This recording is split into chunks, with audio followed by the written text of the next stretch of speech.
Sports Tonight is back again. We're broadcasting live from Channels TV Sports Center in Lagos, Nigeria. It's good to have you join us to talk sports. I'm Austin Okonakman. France have qualified for the final of the 2018 FIFA World Cup. Yes, and in this part of the continent, Africa, I see you guys are rooting for France because they have some players with African heritage. So they are in the final after beating Belgium by a single goal. That will get our attention tonight on the program. So who's going to join France in the final? Is it England or Croatia? I don't know. Football will give us the answer. Now we'll get most of the discussion tonight on the program. Also on the show tonight, in what can be described as 4 years of temporary inductions, appeals, withdrawals, refiling, and finally got to the Supreme Court.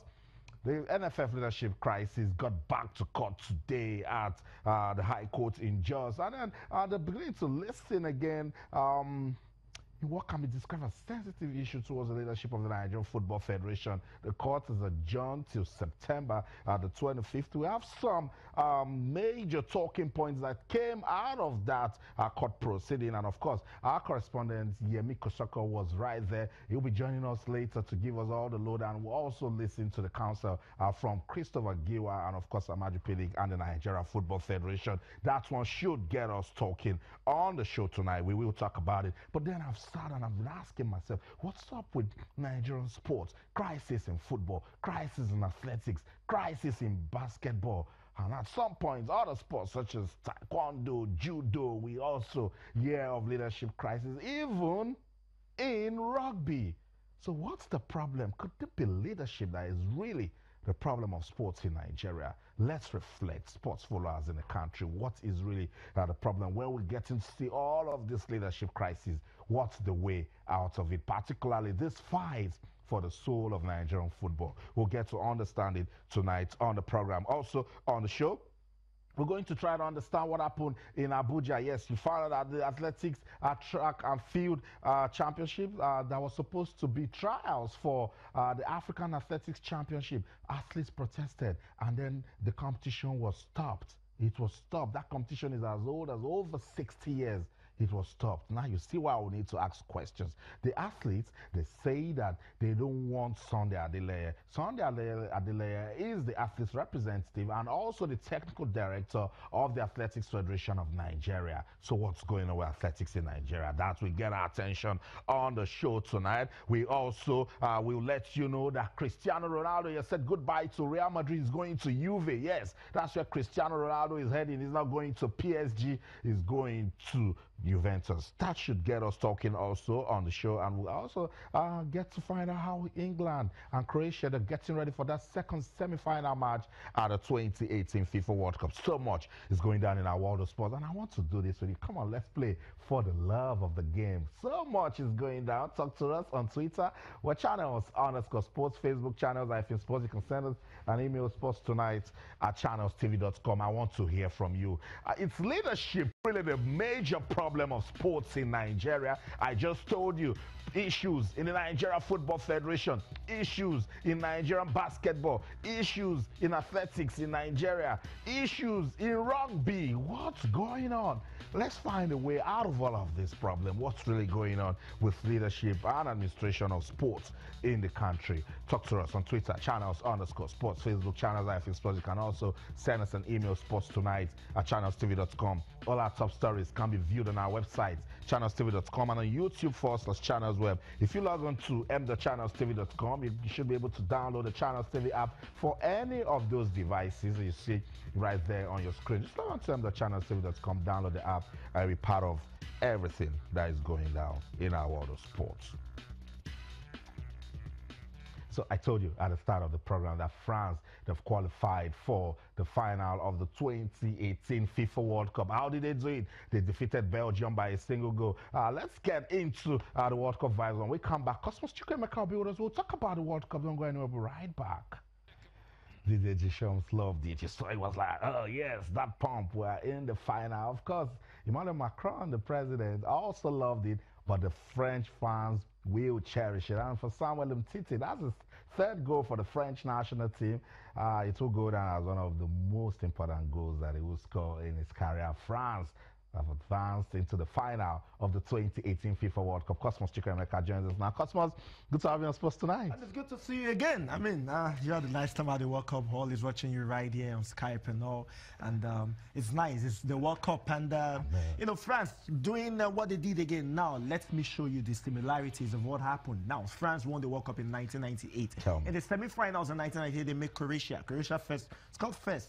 Davos Tuchel. Then Lilian Thuram scored 2 goals in about 20 minutes to win that one. Now, that is, you know, it's been a long time that this has happened. This has made it 3 defenders for France that have scored vital goals in the World Cup. Samuel Umtiti as well. Of course, Lilian Thuram did that as well. Lizarazu scored as well in 1998 to Laurent Blanc as well. Did in 1998, and Samuel Umtiti has done that right now. It's so awesome in this one. A little shove off Fellaini's head, but you can't take anything out of it. Fellaini will be hitting himself right now. Fellaini will be hitting himself right now. I mean, he felt he could have just gotten that ground. Of course, Samuel Umtiti, you know, before then actually made some mistake that would have you know, made France conceded a goal, but then it didn't happen. Now scoring the most important goal, and as a man of the moment right now, this man deserves a whole lot of accolade. For Belgium,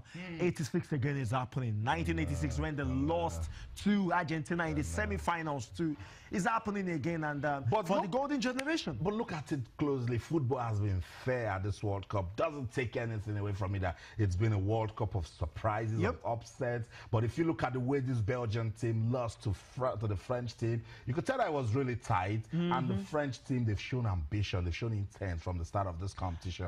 And they deserve to be in the final. I think the French team, what they do is that in every competition, check out every competition 2006 World Cup, you know, they come in very slowly.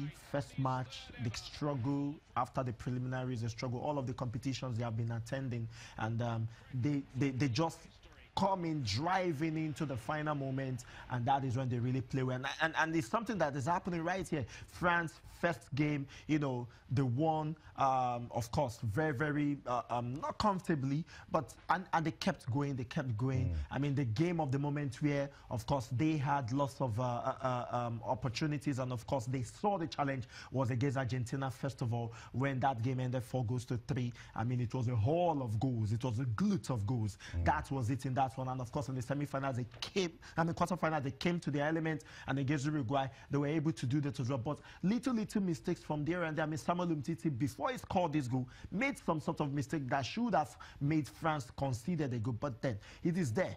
And of course, the big question, if France had lost this match, now, it would have been Olivier Giroud. Has played 7 matches, no shot on goal. He has about 80 caps for France. Has scored 31 goals. He's 31 years of age, probably each goal for each year of his life. And he is something that is a big-time worry. Now, they play in the finals. Would they? Now, the question is, why didn't some strikers like Lacazette be in this one? Because probably we'll be able to have some sort of shot on goal. He hasn't had a shot on goal in this competition. But if you throw that question to Deschamps, he'll say, look, they're not here and we're in the final. So it tells you that they have quality everywhere. France are in the final of the 2018 FIFA World Cup. Who is going to join France? Will it be England, the 3 Lions, or Croatia? That one should also be a very tight match. And look, the English team, they're just feeling cool with themselves. They're taking it one step at a time. I listened to Ashley Young, and he's saying no pressure at all, Cosmos. And you think this is the time? They said they've started the hashtag that it's coming home. Well, of course, you know that popular song, 2 World Wars and 1 World Cup. Probably it will be 2 World Wars and 2 World Cups.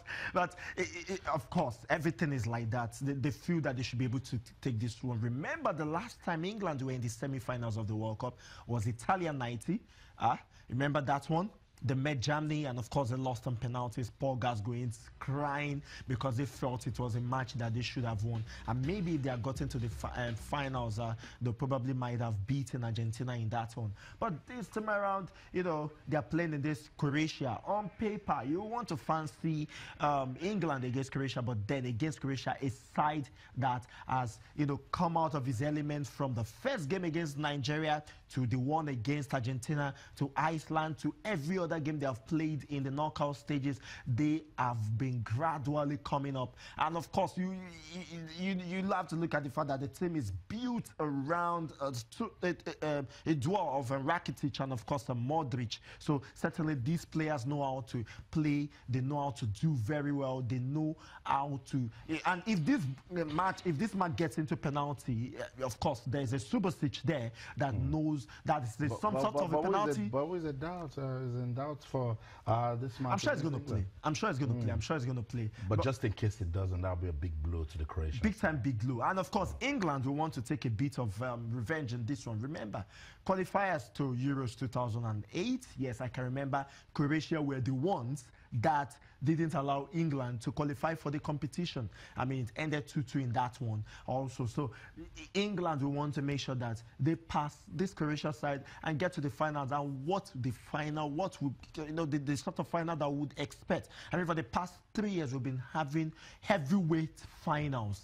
I mean, in 2010, it was Spain versus Netherlands. In 2014, it was Germany versus Argentina. Will it be England versus France, or maybe Croatia versus France? That is something that should get us talking, as you usually say. It should get us talking indeed. England will take on Croatia tomorrow, 7 p.m. Nigerian time, 9 p.m. in Russia, for a place in the final. Big moment for the English national team. And when you look at that team and the way they were just crawling, and now they're in the final, you say, with football, anything can happen. And after seeing Croatia get to the semis, do you still blame the Super Eagles of Nigeria after that first match? So you see, countries are doing things that are making their football admirable. When you look at the English team, after winning at the age grade competition and then they are on the verge of qualifying for the final of the World Cup, you want to ask, what are the things they are doing? What are the structures in place?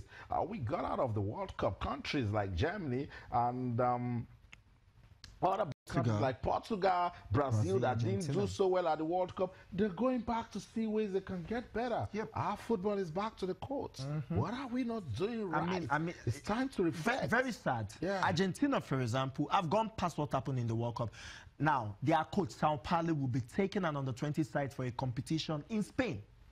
Germany already preparing, lots of things. But the issue with Nigeria is, as I said, is a leadership issue. I think it's something we'll be talking about later. But I feel that whatever happens, I need to appeal to whoever is in charge, as in the administrators. Because even as football we speak, is very important. The under-20 team is supposed to play a qualifier against Mauritania. That is in doubt. They might not travel. The Falconets are supposed to be playing in a few weeks' time for the World Cup, on the 20 World Cup in France. Lots of things happening. Issues in Nigerian football. Praise up for it. That will get our attention. But let's go on this break now. When we come back, I will find out what went down at the Jos High Court. The NFF drama series continues. Don't go anywhere. Stay.